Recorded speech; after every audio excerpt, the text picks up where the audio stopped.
लिए आया हूं। या आगे बढ़ जाऊंगा तो तोड़ के लाऊंगा, लेकिन एक एमएलए की हैसियत से, एक वजीर की हैसियत से जो कुछ कर सकता तो वो मैंने करने की कोशिश की। बादशाहपुर विधानसभा से बीजेपी प्रत्याशी राव नरबीर सिंह ने बेगमपुर खटोला में जनसंपर्क किया, जहां भारी संख्या में पहुंचे लोगों ने उनका स्वागत किया। राव नरबीर सिंह ने कहा, बेगमपुर खटोला मेरा अपना गांव है, यहाँ की समस्या मैं सबसे पहले हल करूंगा। जब मैं विधायक था तो मैंने यहाँ पक्की रोड बनवाई थी, जो आज भी वैसी ही है, लेकिन सीवर और पानी की समस्या यहाँ बढ़ती जा रही है और लोगों को यह विश्वास है जब मैं फिर से विधायक बनूंगा तो इनकी सभी समस्या हल हो जाएगी। राव नरबीर सिंह ने कहा, जैसे जैसे चुनाव की तारीख पास आ रही है तो प्रचार भी तेज हो गया है और अब पार्टी के मुख्य नेता खुद यहाँ प्रचार करने आएंगे। अमित शाह खुद बादशाहपुर आएंगे और लोगों से जनसंपर्क करेंगे। अब भी तारीख तय नहीं हुई है, जल्द ही बता दिया जाएगा। राव नरबीर ने कहा, अब लोगों का पूरा समर्थन मुझे मिल रहा है और मैं लोगों के साथ मिलकर उनकी सभी परेशानियों को दूर कर दूंगा। और जहां तक आवाज जा रही सुनने वाली मेरी माताओं, बहनों और प्यारे बच्चों, आप लोगों ने जो मान सम्मान देश का, आप सबका तहे दिल से शुक्रिया।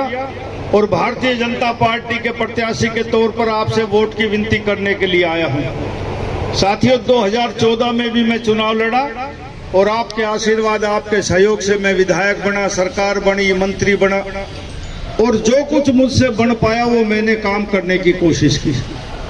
ये तो कहता नहीं कि भाई चांद तारे सितारे तोड़ के लाया या आगे बढ़ जाऊंगा तो तोड़ के लाऊंगा, लेकिन एक एमएलए की हैसियत से, एक वजीर की हैसियत से जो कुछ कर सकता तो वो मैंने करने की कोशिश की।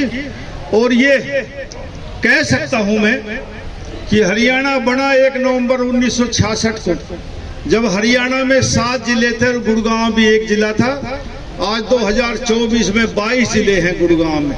और 2014 की सरकार बनने से पहले जो मुख्यमंत्री बने वो अपने जिले में या आसपास के जिले में विकास करते रहे। इस दक्षिण हरियाणा के लोग ये कहते रहे और मैंने भी राजनीतिक जीवन में देखा कि भाई सरकार जो भी बनी वो दक्षिण हरियाणा के दम पर बनी। सबसे ज्यादा विधायक यहाँ से जो बन के गए उसकी सरकार बनी। लेकिन हमेशा हर वर्ग के लोग ये कहते रहे कि भाई हमारे नौकरी में हम वंचित रहते हैं, विकास के काम पर वंचित रहते हैं और हमें छोटे छोटे कामों के लिए ऊपर वालों के, मुख्यमंत्री के, मंत्रियों के मुंह देखना पड़ता है और बड़ी विनती करने के बाद थोड़े मोटे काम हो पाते हैं। साथियों, गुड़गांव जिला जो हरियाणा के खजाने में 56 से 62% रेवेन्यू देता है, 2014 से पहले इस गुड़गांव की स्थिति देखिए क्या हाल था। इन 10 सालों में हाल देखिए। 2014 में हमने गुड़गांव में यूनिवर्सिटी बनाई, मेडिकल कॉलेज बनाया, कई कॉलेज बनाए। दुनिया का सबसे महंगा रोड द्वारका एक्सप्रेस वे बनाया, बादशाहपुर एलिवेटेड बनाया और भाई सारे अंडरपास, हीरो होंडा चौक, राजीव चौक, इफ्को चौक, सिग्नेचर टावर, महाराणा प्रताप चौक, अतुल कटारिया चौक और सारे रेलवे के फ्लाईओवर बनाए। एक काम हमसे रह गया, वो डीपीआर जब बन रही थी इस बादशाहपुर एलिवेटेड की तो हमने वाटिका चौक को उसका उतार चढ़ाव नहीं किया। हम जाते हैं सुभाष चौक के बाद से वहाँ जाम लगने लग जाता है। हमने अभी जीएमडीए से मंजूर करे तकरीबन 800 करोड़ रुपए और 3 महीने में डीपीआर तो तैयार होकर जैसे ही आचार संहिता खत्म होगी उसका भी काम शुरू हो जाएगा, एलिवेटेड बनेगा। जो खेड़ की दौलत जो सीपीआर है यहाँ से वाटिका चौक तक सीधा ऊपर जाएगा, वहां भी उतार चढ़ाव और घाटा मोड़ तक 3-4 अंडरपास, फ्लाईओवर। कोई आदमी एयरपोर्ट से चलेगा 30 मिनट में घाटा चौक पहुंच जाएगा, नॉन स्टॉप, चाहे 150 स्पीड से आप। साथियों, हमारा ये बढ़ता हुआ शहर है, बढ़ती हुई आबादी है। जब मैं छोटा था और गांव के बड़े बूढ़े बैठे सबको याद है, पिताजी मिनिस्टर थे, हम बहरामपुर रहते थे आपके पड़ोस में, खटोला में, बहरामपुर में कोई फर्क नहीं है। तो हम गुड़गांव जाया करते तो माँ से कह के जाया करते, माँ हम छावनी जा रहे हैं। गुड़गांव कोई नहीं बोलता था। आहिस्ता आहिस्ता 75 में मारुति कंपनी आई, 80 के दशक में रियल एस्टेट में डीएलएफ कंपनी आई और आज तो सैकड़ों कंपनियां हैं। लेकिन इन 2 कंपनियों ने इस छावनी को गुड़गांव बनाया, मिलेनियम सिटी बनाया, साइबर सिटी बनाया और अब तो सरकार ने नाम भी इसका गुरुग्राम कर दिया। और मैं एक बात कहता हूं यदि आदमी के शरीर में कोई रोग लग जाए और उसका समय पे उपचार ना हो तो वो लाइलाज हो जाता है। इसी तरह इस बढ़ते हुए शहर में कभी इसकी 30,000 आबादी थी, आज गुड़गांव में 30 लाख से ज्यादा आबादी है। यदि समस्याओं का समाधान समय पे नहीं हुआ तो ये भी लाइलाज हो जाएगी। 2014 से 19 तक मैं कह सकता हूं कि हमने शहर में भी विकास किया और हर गांव में भी विकास किया। यहाँ के हर मतदाता को विश्वास है कि भाई नरवीर सिंह के समय में काम हुआ। लेकिन साथियों, 2019 में भाजपा की सरकार नहीं बन पाई। दो दलों की सरकार बनी, बीजेपी और जेजेपी, और साझेदारी की सरकार में जैसा काम चलता हुआ आपके सामने, चाहे व्यापार हो चाहे कोई काम हो, साझेदारी में ऐसा ही काम होता जैसे गुड़गांव में हुआ। 2019 में मैं इसका हॉस्पिटल और बस स्टैंड का डिमोलिशन का ऑर्डर करके गया, तोड़ने का।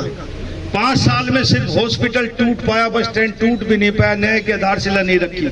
और मैं कह सकता हूं कि 5 साल में कोई गुड़गांव में काम नहीं हुआ हमारी सरकार होने के बावजूद भी।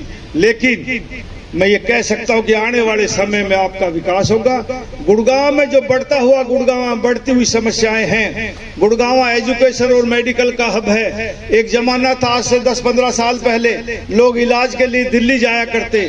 आज दिल्ली ही नहीं, दुनिया भर के लोग इलाज कराने के लिए गुड़गांव आते हैं। लेकिन गरीब आदमी का कोई बूढ़ा, कोई बुजुर्ग, कोई बच्चा बीमार हो जाते है, बुखार भी 8-10 लाख रुपए में उतारते हैं। एक आम आदमी एक सीमित साधन में अपने परिवार का पालन पोषण करने वाला कैसे अपने बुजुर्गों की दवाई करवाए। सरकार एक हॉस्पिटल नहीं, 30 लाख की आबादी के अनुसार नरवीर सिंह की यह सोच है कि 4 हॉस्पिटल कम से कम गुड़गांव होने चाहिए।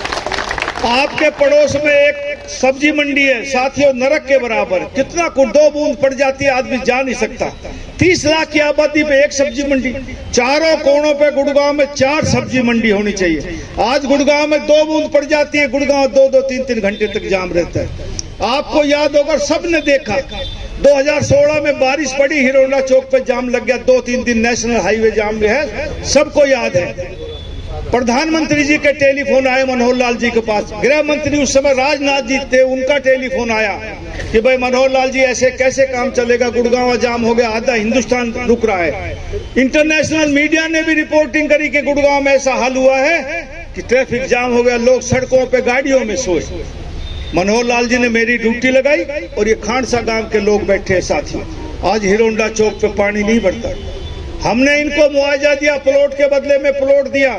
और मैं गर्व के साथ कह सकता हूं, हिंदुस्तान में पहली बार ऐसा हुआ कि कब्जे पे मैंने जमीन दुआई। ये बैठे गांव वाले, और इनका जो इनकी बिल्डिंग थी उनसे भी पैसा ज्यादा दुआया, PWTSS करवा के पहले प्लॉट दुआया, पैसा दुआया, और उसके बाद उसकी जमीन पर हमने वो बनाया है। और इस बादशाहपुर जो कॉरिडोर बोलते हैं, जो बादशाहपुर रेल बोलते